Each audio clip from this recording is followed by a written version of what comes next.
Hello, hello, everybody. It is me, Godot. And today I have a lot to show you. So, my last video I uploaded on Monday really late, and right now it is Wednesday, about 4 p.m. So, about 2 days' works has gone by, and I've been pretty productive. So, I have a lot to show you today.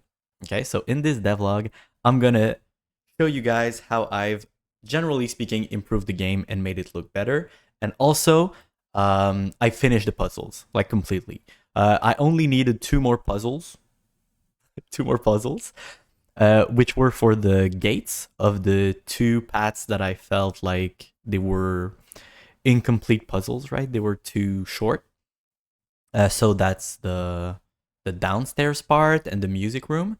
So I'm gonna show you guys right now in gameplay what it looks like. Okay, and then we're gonna get into how I made that and the actual changes and whatnot. So here you start, you still open the gates. Okay, now you go here, and Bach, as beautiful as ever, painting of Bach, a famous classical musician. Then you have like this completely white thing, completely empty, but then, ooh, click here. Oh, by the way, there's still in here, tac tac, click. There's the key to music is the position, is to position the notes correctly. Okay, and then follow the music. Currently, there's no music in the game. Eventually, the music is going to be much stronger when we get closer to that painting here or that room. Kind of to indicate, follow the music. You got to go there, but then it's locked. You can't click on it or anything like that. And then, I actually didn't check.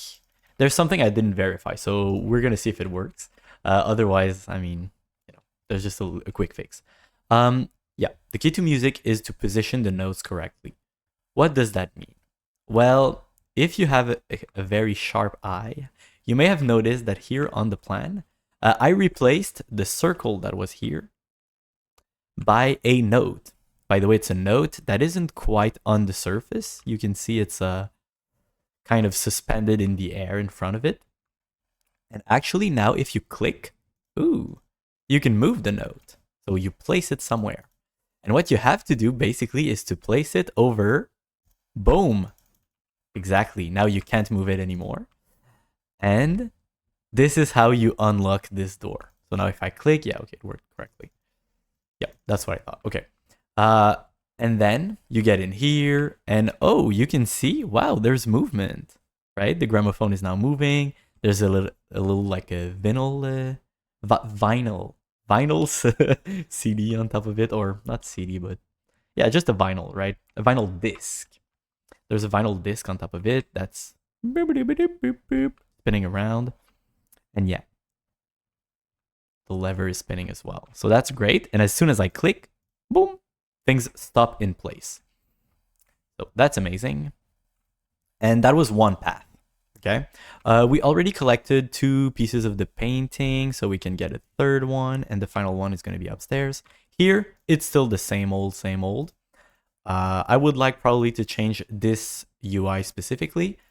This one is fine. So 420, everybody loves this. Though to get the 420, usually I would have had to understand what's written right here and then click. So all of that is great. And then that's two paths. But now I need to do this path. So you probably noticed that the fence gate here is quite different. First off, just the number of bars per direction has differed because I wanted to have these 6 squares right here. And then from here, you can see there's a flame in that one.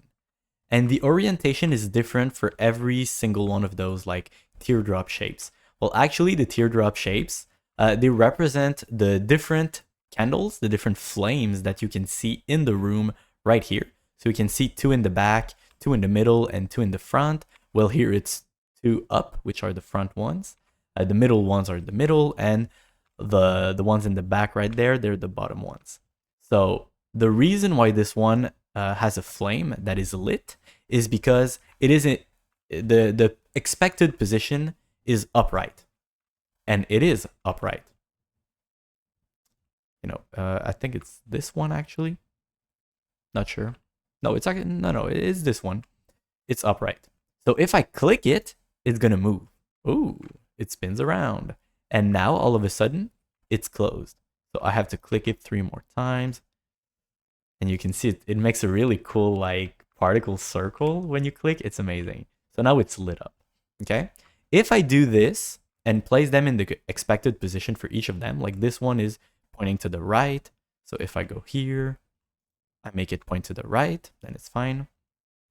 See, now there's also a fire, a sideways fire appearing on it. So that's great. And I can do the same for all of them. So this one here has to point downwards. Boom. That's great. This one has to point to the right.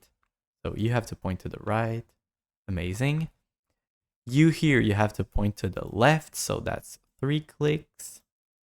Just like this. And then finally, you'll see what happens.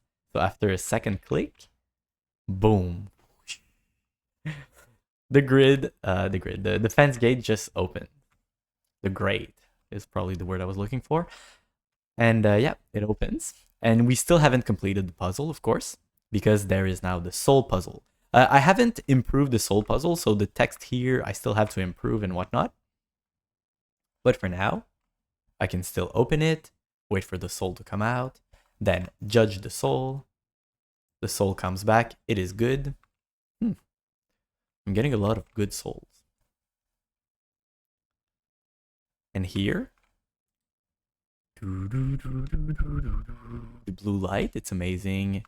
It's enchanting. And then you click on it, you just answer everything in the same way that you used to. And then finally, yep.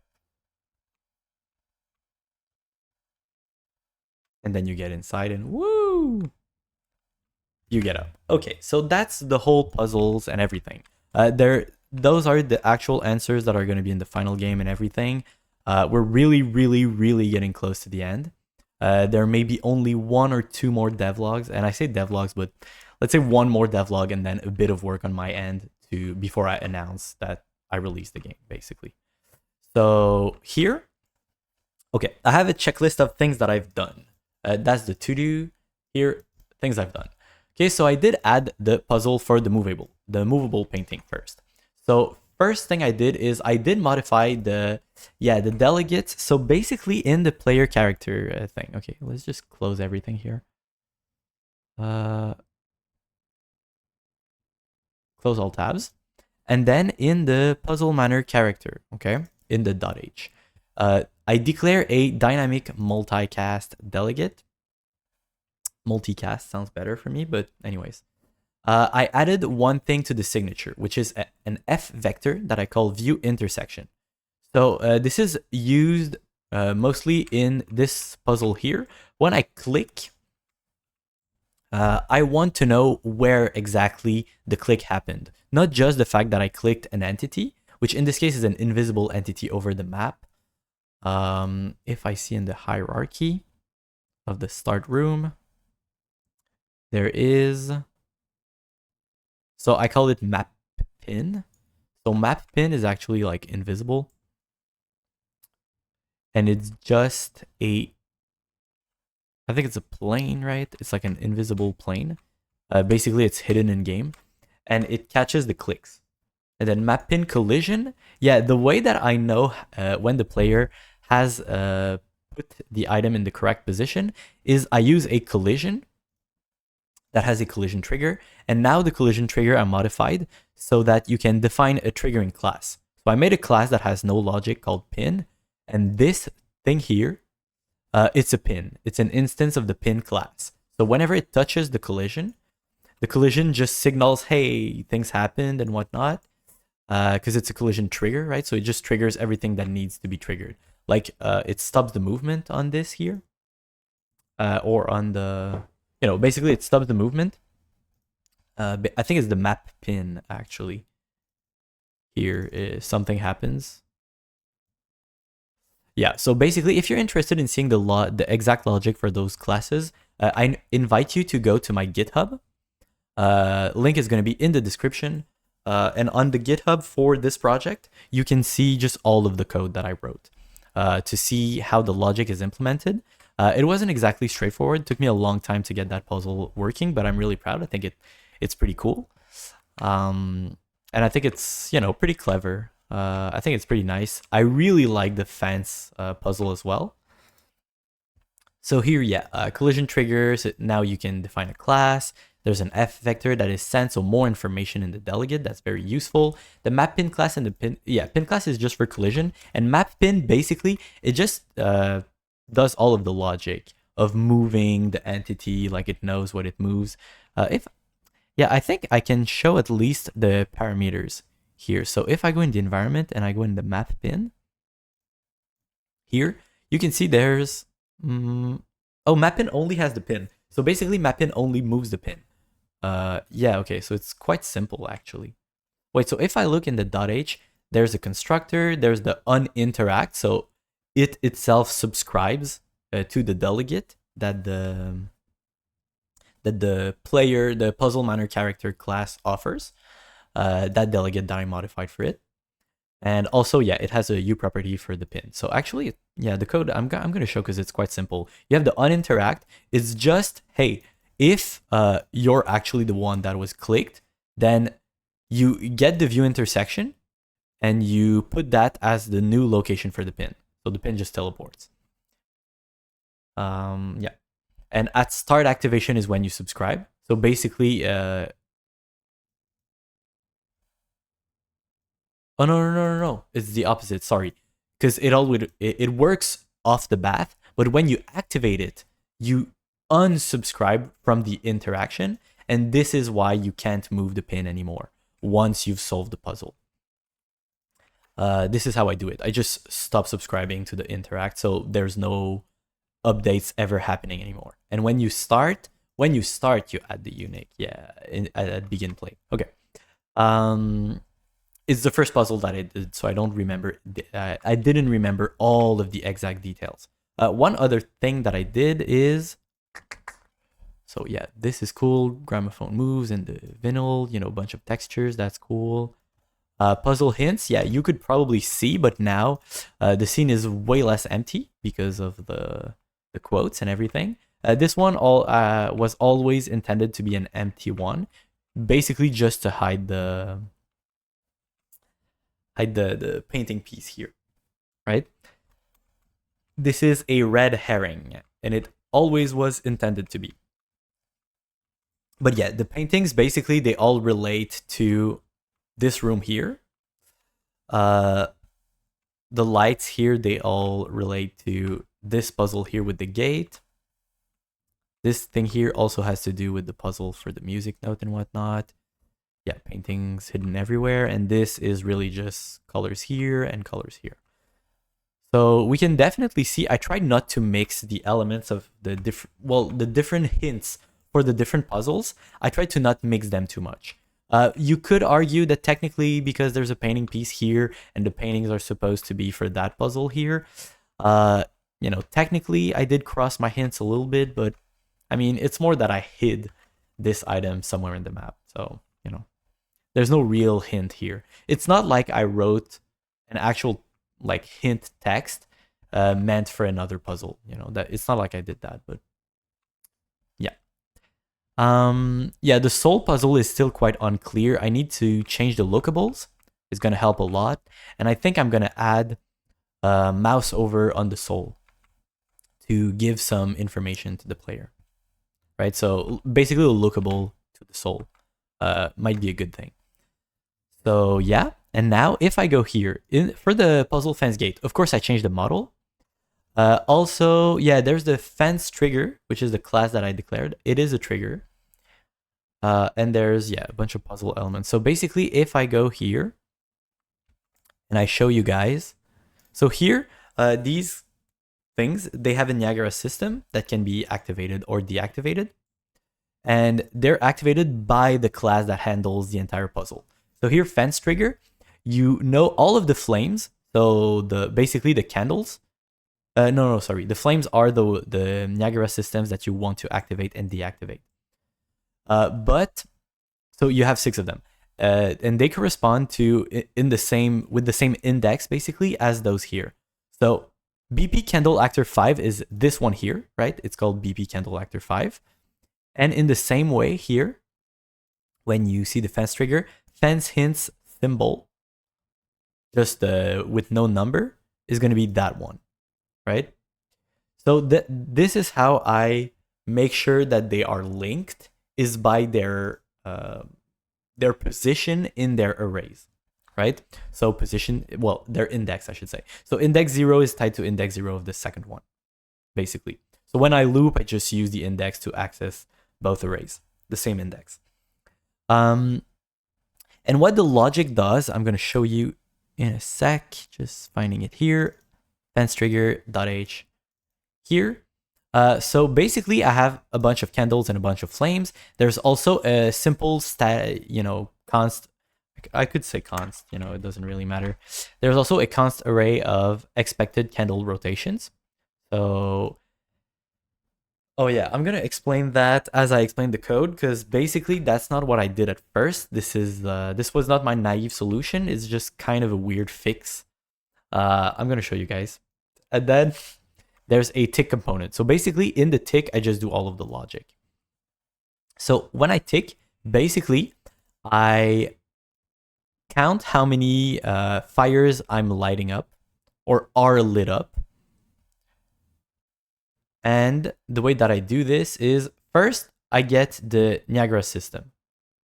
Then I get the rotation counter on a U activatable count trigger. So there's an activatable count trigger on each of those candles. So there's an activatable move, an activatable count trigger, and a click trigger. So when I click on them, what happens is, yes, I activate a move, and I can re-trigger the trigger. So the move just triggers infinitely, basically. So I can turn it 90 degrees, but then when I re-click, turn it 90 degrees again. Oh, I also added a trigger cooldown on the click trigger. Otherwise, I could just spam click, click, click, click multiple times. And even if the move happened only once, for the activatable count trigger, it would count multiple times, right? For every time you click. So you could have a mismatch between the candle position and the actual solution to the puzzle. Which I didn't like. So click trigger now, you can, if you want, set a trigger cooldown. By default, it's 0. And when the trigger cooldown is 0, it acts the way it used to. So I didn't have to modify all the triggers already in the scene. They were all fine. But if I want to, I can, it's basically spam protection, right? So I just added spam protection to the logic. It's actually a pretty good way to think about it. Then I have activatable moves, which are a bit different depending on how the candle is positioned and everything. But basically, it's made in such a way that it rotates 90 degrees, clockwise rotation whenever you click on it. And then you have the activatable count trigger. It counts to 1, but it activates nothing, because the way the class is written, the count trigger is that you just increment infinitely. So even if you've passed the count 2, you still increment your counter. You're just going to activate whatever is considered an activatable actor. So what I changed though in that class, in the activatable count trigger, yes, it is in the .h. Now the counter is actually public, so you can access it from outside. Like in the fence trigger.cpp, you can see I'm getting this count trigger, which keeps in mind, quote unquote, how many times it was clicked essentially in the counter variable, and I do a modulo operator on that by 4, because when you click it 4 times, you do a 360 rotation, which ends up at the same position where you initially started. So if I modulo 4, I get basically the offset, right? The amount of 90 degrees rotation that they've had since being up. Yeah, since they were up at the beginning of the game. So yeah, that's kind of a weird fix, but because of how rotations work, even if I were to set a rotation, like an actor rotation right here, it might have been a bit different when I started the game. So instead of being 90 here, it might have been like 180 here and minus 180 here, right? Because the underlying representation is quaternions, and even for quaternions, even if they represent pointing towards the same spot, because they can be rotated on the same spot differently and whatnot, I just couldn't get them to be equal. So I really just went with the count how many times it was activated.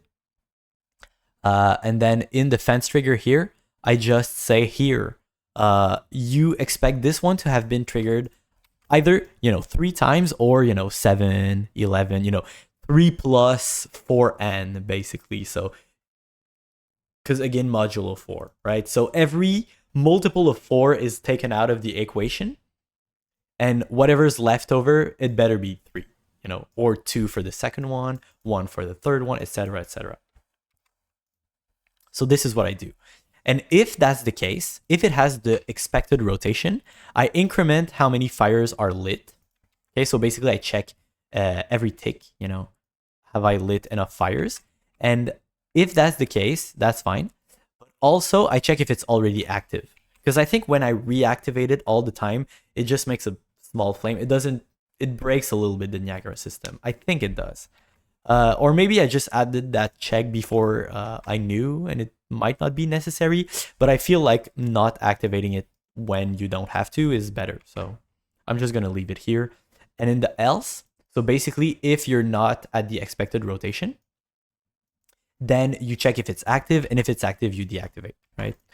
So basically, just the opposite. If it's active, you deactivate. If it's not active, you activate, depending on the situation. And at the end of the loop, once you've gone through all of them, you check, hey, is my amount of lit fires equal to 6, which is what's expected to solve the puzzle. If so, you trigger it. And then for the trigger, since it just inherits from the usual trigger class, then of course the fence trigger, it has actors to trigger, so to activate basically. The activatable actors in this case is only itself, the fence. So it will trigger the activatable move, which will make it go into the ceiling. And that's how it works. That being said, you can probably see at this point that we're extremely, extremely close to completing the game. Just fully completed. So I think there's going to be one last update where there's going to be all of the music, all of the sounds. I will try, if at all possible, to... Yes, all of that is done. Thank you very much. So I will try as much as possible to change the W Computer 1 puzzle, because I really don't like how I solve it. I think the checkboxes is just kind of weird. I might make some elements of the UIs look better in the UI puzzles because they look kind of weird or kind of unprofessional. But at the same time, I'm not going to be making any money with this game. So at some point, I just want to end. And yeah, I want to get back to studying a bunch of things for interviews to get my job. Because again, I'm job hunting right now. If you got a job for me, game dev, C++, anything like that, hit me up, Buttercup. Otherwise, we're going to see each other when basically only this, right? Add an ending plus Easter eggs is the only thing that I'm going to leave after the next video. So next video, sound effects are all going to be in there, except if I think about another nice one later on. But, sound effects should all be there. Voice instructions should all be there. Oh, also make soul puzzle clearer, better feedback. Okay, so I'm going to do that as well. So I'm going to make the soul puzzle just a little clearer because I think it's way too abstract right now to solve. I'm going to add sound effects. I'm going to add voice instructions. Like at the beginning of the game, there's like a little robot voice that tells you instructions on what you're supposed to do. Just really quick, just to give a little bit of lore and whatnot. The ending ones, though, are not going to be there. They're going to be part as of the ending. Yeah, sound effects plus the song. And then, maybe these things. I'll see how long it takes. It takes me to do the rest. Like if it's Friday and I'm not even done with the sound effects, forget about it. But if if it's Friday morning and I still have time to do this, but basically I guess I want to release this game. No, I don't know. I mean, at first I was like, oh, I want to release it by mid-June. So I thought like maybe on the 14th, Friday the 14th might be the last moment, but I don't know right now. Like I'm thinking I need to make the soul puzzle a lot clearer and add sound effects, ideally all of that by this Friday. If I can do that by Friday night, that would be great. Then I could probably during the weekend like try to improve a little bit the UI, maybe like add some voice instructions and whatnot. This way on next Monday maximum, I would have my final devlog. And then I would have a little bit of time to make things just slightly better and make some, maybe like a quick trailer for the game. Maybe make a walkthrough or something, a walkthrough without the Easter eggs and whatnot. And then, yeah, I would definitely like to release the game maximum, and just be completely done with this project on Friday the 14th maximum. So ideally for that on Monday the 10th, I'm really going to try to make the last devlog. So after that, you're just going to hear from me from a quick trailer maybe, and yeah, again, a walkthrough just to explain the puzzles. If a recruiter, is playing the game but doesn't really want to solve it, they're going to have a great explanation that shows everything.